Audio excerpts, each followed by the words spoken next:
Muškarci, molim vas, ne budite toliko glasno ljubomorni. Pod broj 1. Pod broj 2.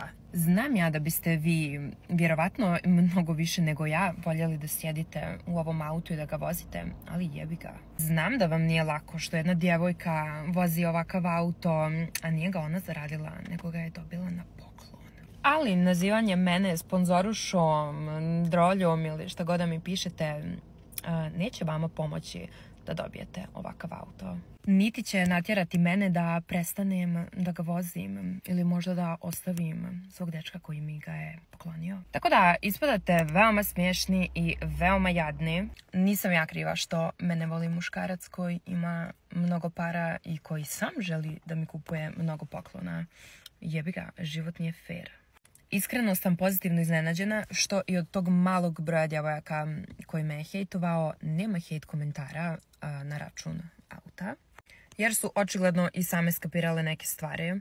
A to je da nijedna djevojka neće ostaviti nekog momka zato što joj kupuje previše poklona. To naravno ne treba da bude broj 1 stvar koju tražite u muškarcu, daleko od toga. Pod broj 1 je ljubav, ali ako uz tu ljubav dobijete i sve ovo što ja dobijam, to je samo plus i to je činjenica i niko ne može da se žali na to. Samo vi koji to nemate možete da jedete govna kao što jedete. Tako da, veliki pozdrav za sve muškarce. Radite, zaradite, pa kupite sebi. Prozivanje mene zato što sam ja dobila auto na poklon neće učiniti da ga vi dobijete.